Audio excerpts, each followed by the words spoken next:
Yes, it's time for The World This Week. 7 days, 4 Paris-based correspondents, 1 hour. Let's say hello to Anne BAGAMERY of the International Herald. Excuse me. Good catch. The International New York Times. Old habits die hard. They do. Okay. Also with us, Turkish journalist Aysegül SERTIndependent. We welcome Marianne BARRIAUXParis of the French news agency AFP, and from the Bloomberg news agency, Gregory. Welcome back. The World This Week, where you can join the conversation on Facebook and Twitter. Our hashtag, TWTW. Each day this week, the steady drip continued in eastern Ukraine. A police station here, a town hall there, taken over by a coalition of pro-Russian separatists and masked men. In the city of Donetsk on Thursday, after May Day rallies that included cries of "Our motherland is the Soviet Union," an attack on the state prosecutor's office, attack that left 6 police injured and the building taken over by those pro-Russian separatists. And that was Thursday. Of course, since that time, Marianne BARRIAUXParis, we've seen there was at dawn this Friday, this offensive, as it were, on the flashpoint city of Slavyansk. 2 helicopters shot down. This crisis just seems to escalate and escalate. Only last weekend we were thinking that war would start and it didn't, and now it really seems to be hotting up in the east, of course. And I think we've got Merkel and Obama meeting right now on what steps to take further, but Putin has warned that this Geneva peace deal that they reached a few weeks ago now, I think 10 days ago, is completely shot down because of the of Kiev's offensive. So when you first went to Ukraine, what is it? In February. I was there. Did you think we'd come to this? No, absolutely not. I went to Kiev when Maidan was occupied, obviously, but it was all very peaceful. I was able to do a few nice features about Valentine's Day, etc., on the square. And then it kicked off, lots of violence on the square, lots of deaths. My hotel lobby was turned into a morgue, and then Viktor Yanukovych was overthrown, and then Crimea was annexed, and now this. And we've come to not only war or potential war in Ukraine, but also this kind of Cold War-style confrontation between Russia and the West. And I've got to say on that point, Anne BAGAMERY, we've heard just a short while ago at the White House some pretty tough talk. Barack Obama spelling out what they're now calling sectorial sanctions, targeting finance, the military. He says it's not yet, but it's going to happen maybe. Angela Merkel did not disown him, even though she didn't say the words finance and military. And there was some very strong language from the U.S. president and from the German chancellor, who's very firm about the May 25th being the date when there's a presidential election in Ukraine. Do you feel as though the West is finally going to get Vladimir Putin to budge? Well, I don't know, but on the other hand, it looks like the sanctions so far have been working. The Russian economy, which wasn't strong to begin with going into this offensive, has been downgraded by the IMF and by a couple of other agencies. The economic sanctions may be the most potent weapon that Barack Obama can wield, and Angela Merkel is a smart woman when it comes to the economy. So if she's backing that, I think that probably means that she'll bring the rest of Europe along behind. And of course, a united U.S. and Europe is exactly the thing Vladimir Putin doesn't want. I think he was probably hoping in this offensive to split America off from the Europeans in terms of their response to the crisis because of different economic engagements, if you like, with Russia. But at least this weekend, it doesn't look like that's happening.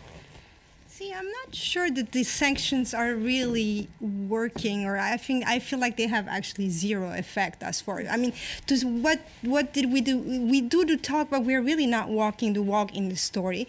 And if we're looking at the political gamble that's being played, I think, by the U.S., by the EU, and Putin, I would say that this week Putin has been kind of like the winning hand in terms of that, because when you look at the economic sanctions, nothing really strong has been put forward. To put a couple individual travel bans and asset freezes is not enough, I think, in terms of showing to Putin that we are a united front. I think we are past that. It needs to be now, if the US and the EU are going to act on it, they have to act on it. But they're not going to. I mean, the US is not going to commit troops. Okay, it's just not going to happen. If the US didn't commit troops in Syria, it's not going to commit troops here. No, I agree. But that's why the whole talk of we are barking very hard. How much can you bark if you're not going to do anything, if you're not going to bite? Basically, that's my point. I think that sanctions like this do take time to take effect. And there has been capital flight out of Russia. There has been, the ruble has fallen quite a bit. I mean, at some point, some of the oligarchs in Putin's circle, might say, wait a minute, guy, we've got our interests too. Why don't we cool it a bit? So, I mean, it's probably too early to judge.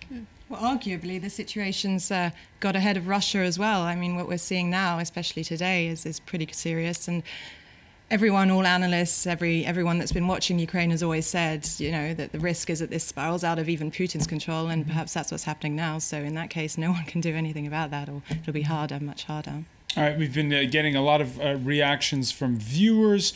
One more step towards civil war in Ukraine taken in Odessa. Fascists have taken out to the streets of Odessa, not looking good. There are 3 killed in clashes between pro-Russian separatists in that port city and those who are for Ukrainian unity. Another reaction, Ukraine is on the road to war.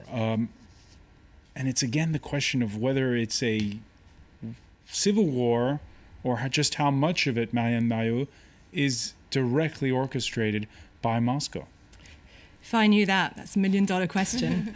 I'd be given the Peace Prize. But no, absolutely. And well, this is coming back to my former point that Washington and Kiev and other countries have accused Moscow of playing a hand in this and supporting these pro-Russian militants.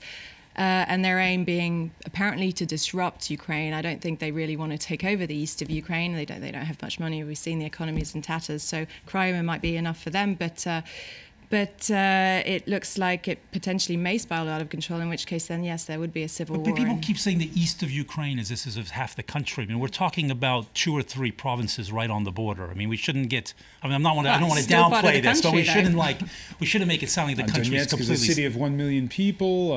There's Kharkiv. There's some major cities in the east of the country.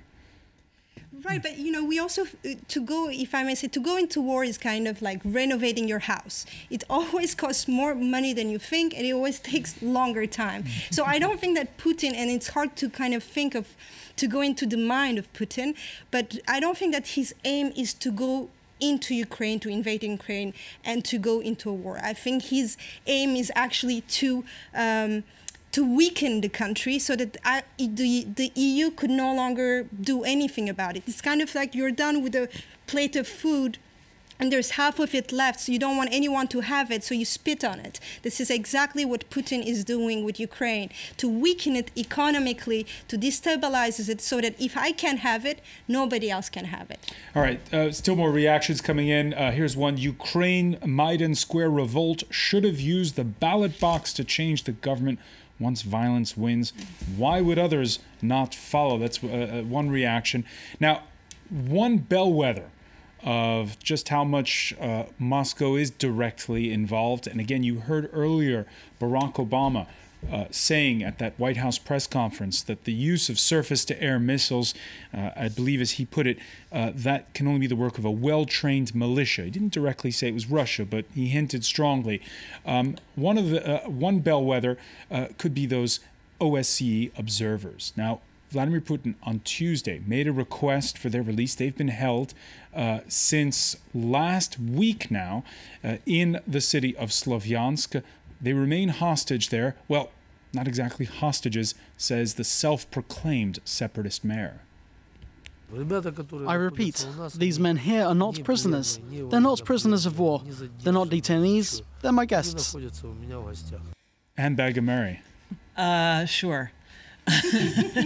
and if he fools us, then we're fools. I tend to agree with your assessment that these OSCE observers could be could represent a turning point in the relations between the West. I mean, Angela Merkel's very, very interested in getting them back. Whether that means they're going to commit more firepower to the situation is another thing. But this is the kind of issue that can rally international support. I mean, you basically do have hostages, and you have essentially the closest equivalent you can have to peacekeepers in a situation like this. And maybe convince Putin that things are getting a little out of control and that maybe he ought to dial it back a bit. Yeah. Dial it back, perhaps, but let's take a look, if you will, at Thursday's May Day celebrations in Moscow.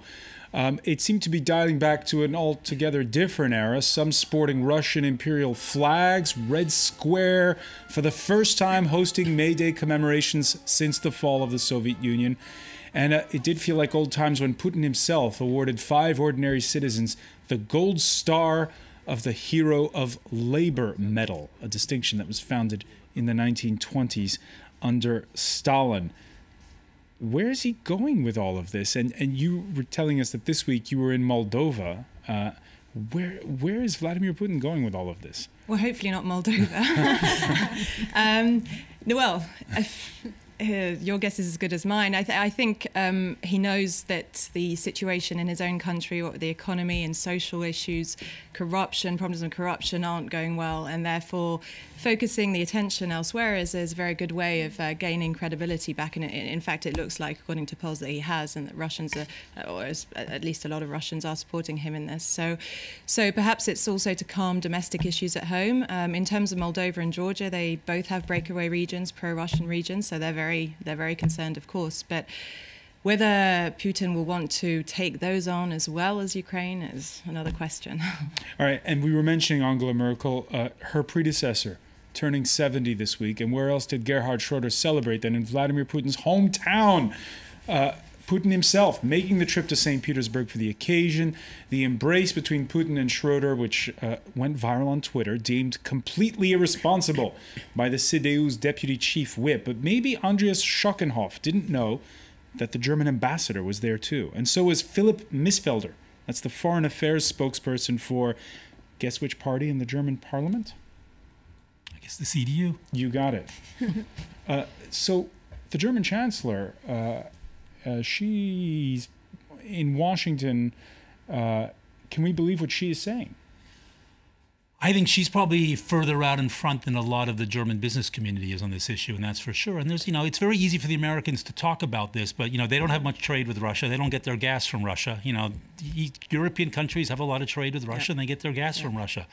And they don't want to give that up, for some regions in the Ukraine that were historically Russian. And what do you think, for instance, when the boss of Siemens went to Moscow after the invasion of Crimea? It means that Germany has a lot of business interests in Russia.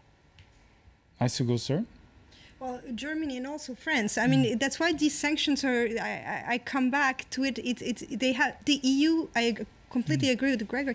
The US has less at stake than the EU. I mean, think of Germany has, let's say, Volkswagen, Siemens, Deutsche Bank, but France has L'Oréal, LVMH, etc. If Russia, if with these sanctions we're getting on the wrong nerve and we're pushing one step too much, they could be like, you know what, all your luxury goods, we're going to put a little stop on it as well. So. Yeah, but there are other markets for luxury goods. But Russia is a very important market, just like China. We live in a globalized world where China and Russia are big players. Gas is the key. I think gas is obviously a lot more important than product prices. Yeah. And this is the Achilles heel, because Europe has really not found a good replacement for whatever gas, whatever energy they're getting from Russia. There's a lot of talk about ramping up nuclear development. Even in Germany, which has sworn off nuclear development, there are talks with France about a new energy future, which has got to include nuclear if you're talking about France. So until Europe is as energy self-sufficient as America is, there's always going to be a pressure point that Russia can exert on the EU. And that's something to watch.